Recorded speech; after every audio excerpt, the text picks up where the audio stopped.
Hey everybody, this is Chris McCabe of e-commerce. Chris flying solo on the podcast today. Seller Performance Solutions. Leah's on the road, but she'll be back next week. I wanted to cover a couple things that I've seen lots of account suspensions around recently. It's been off and on throughout the year, but there seems to be a spike as we get really close to the crest and the peak of Q4, which is Cyber 5, Black Friday, Cyber Monday. More than in the rearview mirror, they're practically on top of us at this point. So I want to kind of get the shout out now for anyone who's received warnings for evasive listing practices. In other words, trying to make a product look like it's not what it is in order to evade capture or evade Amazon's policy bots, as I started calling them, or listing deactivation automation, because whether they say the item is not branded properly, which is another big problem we're seeing now, or it's simply keywords and terms in the title, terms elsewhere in the detail page that reflect a product slightly different than what you're selling.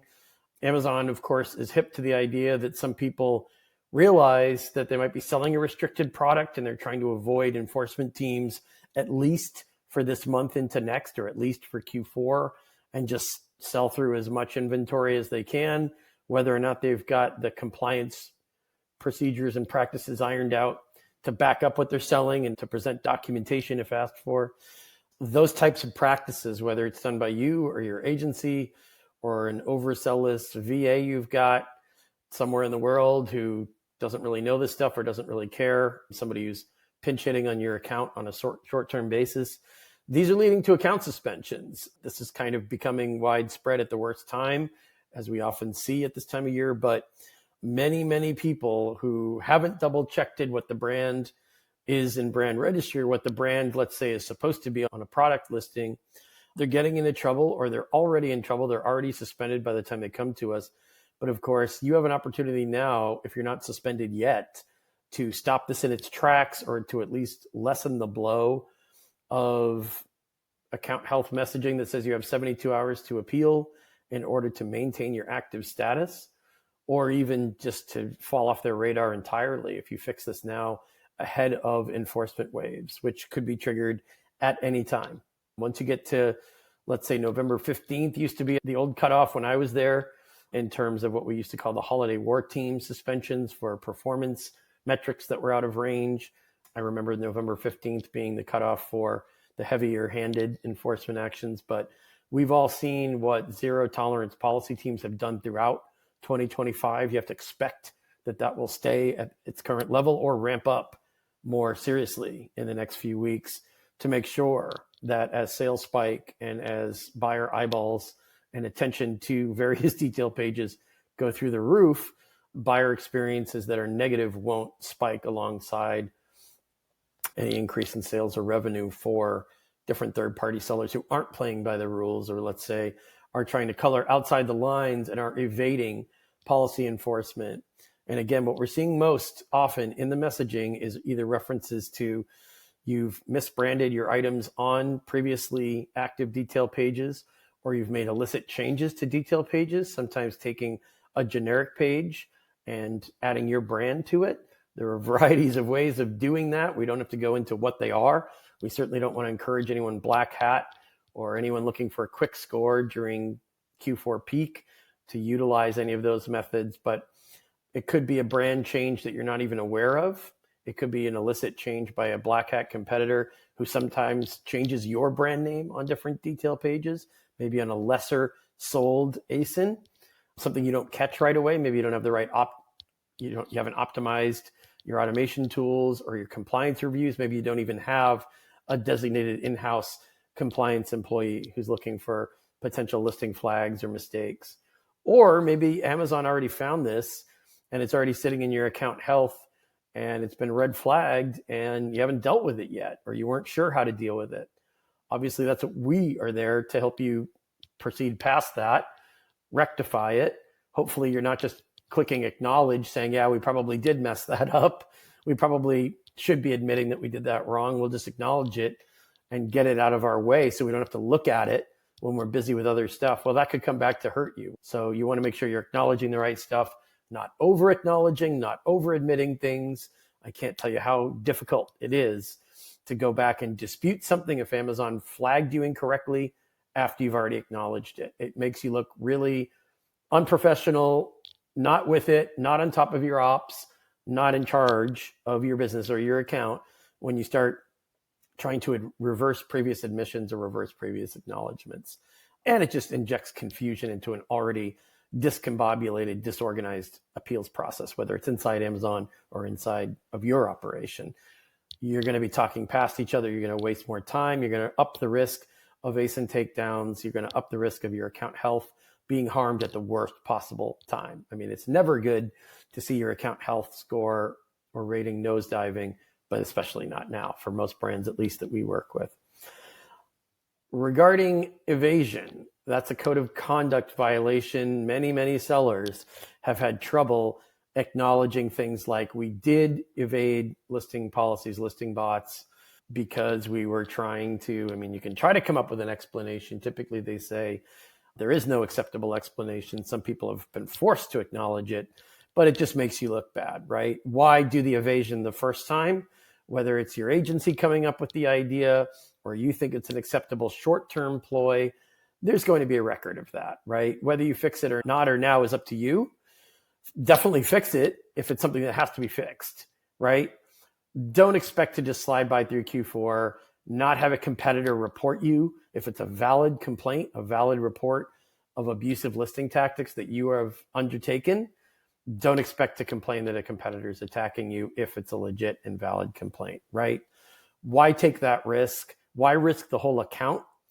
And another thing I'm seeing with people who are misbranding pages or joining pages by others that are misbranded and expecting to come up with an excuse, hey, we're not the ones who misbranded that page. Understand that this results in an account-wide or an account-level action most of the time. Most of our support inbox, and I'm referring to support at eCommerce Chris, or the emails I get directly at Chris at eCommerce Chris, most of them lead with, other sellers are doing this, why can't we do it? That's the basis of their appeal. Obviously, that gets rejected. Two wrongs don't make a right, especially within the Amazon ecosystem. Or they're claiming ignorance, professing, hey, this is our first Q4.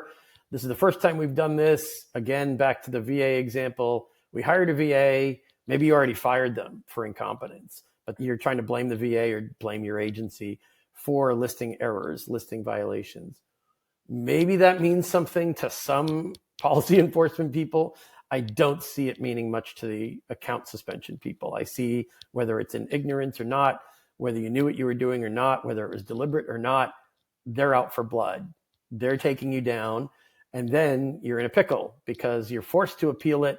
Sometimes they say, we're only accepting a dispute where you can prove that Amazon wrongly flagged you, and they won't accept admissions of guilt, or you have to thread the needle. You are forced to admit it. You're forced to acknowledge it. They already found it.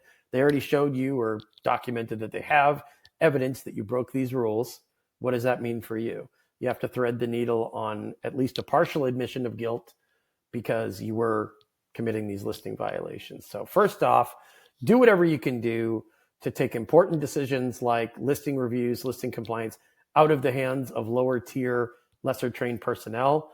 Or if you are the owner and if you're a one man or one woman show, you need an extra pair of eyes on it, get it in front of somebody like me who can take a look at it, or Leah McHugh, as she's often discussing these matters on this podcast. But don't just roll it, roll the dice, gamble with it, assume Amazon's too busy at this time of year to catch you. Maybe some of their manually investigative teams are pretty stacked up, pretty behind, but things are different now on the policy enforcement teams. In the age of increased scrutiny of seller code of conduct violations, in the age of zero tolerance policies, whether it's things like review manipulation or illicit merging of ASIN variation creation violations, those are trendy and cyclical. When they feel like enforcing a bunch of those in the form of an account suspension, they might do it at this time of year. They did suspensions last year and the year before for things like erroneous related account blocks. We've seen them do it for varieties of listing violations, ASIN variation creation just being one of them. We saw heavy-handed enforcement of the bundles policy earlier this year. They're becoming increasingly intolerant of mistakes. And again, Don't wave the card of we're new, we're different because we're new and we were learning on the go. Those are reasons to deny appeals, not to accept appeals. If they don't think your knowledge base is high enough to sell on Amazon, they're not going to trust you to sell. If they think you're finger pointing at a VA or an agency, even if you've already gotten rid of the agency, even if you've already gotten rid of the VA or your in-house employees who made these mistakes, yes, hopefully that's one factor among many that they consider when they read your reinstatement appeal, but you cannot count on that. You can't roll the dice like that unless you really don't care how well your brand does, or you really don't care about the life of the account, the lifetime account health, or just how long you're going to last on the platform. Because from what we've seen from Q1 to Q3 and now into Q4 is these guys mean business. They don't blink an eye at taking down accounts, and they don't blink an eye at sending generic copy and paste denials of appeals. We still see people doing ridiculous, crazy, basic chat GPT appeals that, first of all, they look like chat GPT. We haven't gotten to the point yet, maybe in 2 or 3 years, where a chat GPT appeal will look like a real human did an appeal. For the moment, those are obvious. I can tell, you can tell, Amazon can tell.